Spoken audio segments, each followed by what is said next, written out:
এটাকে ই রিক্সা নামেই অভিহিত করা হবে। ইজি বাইক নামটা আসলে প্রচলিত একটা নাম, এটা ঠিক অফিসিয়ালি কোনো নাম না। সো আপাতত এটাকে ই রিক্সা হিসাবেই বাংলাদেশের মার্কেট করার হয়তো গভর্নমেন্ট সিদ্ধান্ত নেবে।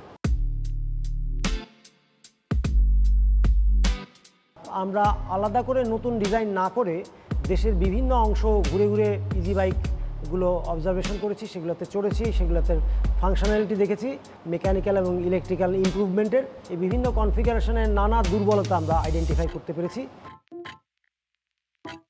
আমাদের এস্টিমেশন হচ্ছে এই গাড়িটায় ব্যাটারি সহ খরচ পড়বে 1.5 লাখ টাকার কাছাকাছি, এবং মনে রাখতে হবে এর মধ্যে ব্যাটারি খরচে প্রায় 50%। সুতরাং আসলে খুব কোনো বড় বাধা নেই, এবং এটার চাহিদা এবং মার্কেট যে আছে এই ব্যাপারে তো কোনো সন্দেহ নেই। দুটো জিনিসকে আমরা এমফেসাইজ করেছি, একটা হচ্ছে গিয়ে গুণগত মানসম্মত ভেহিকেল তৈরি করা এবং সেখানে যাত্রীদের সেফটি এবং ভেহিকেলের সেফটির বেশ কিছু ফিচার যুক্ত থাকা। দ্বিতীয়ত আমরা বলছি যে যে ড্রাইভ করবে এটাকে তাকে অবশ্যই যান্ত্রিক যানবাহন যেহেতু চালাচ্ছে তাকে একটা ড্রাইভিং লাইসেন্স নিতে হবে। 3 to 7 ডেজের একটা ট্রেনিং নিয়ে তারপর সে লাইসেন্স পেলে তাদের কাছেই গাড়িটা বিক্রি করতে সরকার মোর আগ্রহী।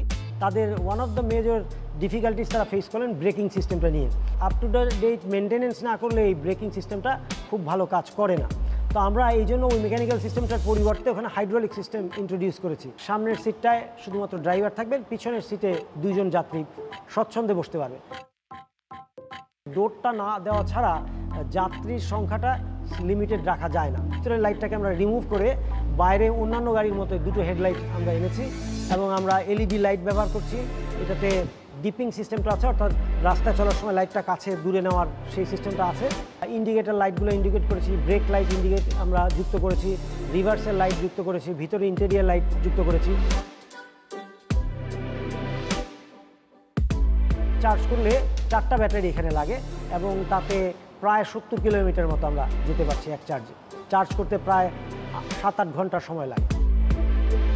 এটার ব্যাপারে সরকার যথেষ্ট দ্রুত আগাবার চেষ্টা করছেন। সেটা যদি আমরা সফল হই, টাইপ অ্যাপ্রুভালের পর সব কিছু ঠিক থাকলে আমি আশা করি 3 থেকে 6 মাসের মধ্যে এই ধরনের গাড়ি প্রোডাকশন আমরা রাস্তায় পাবো।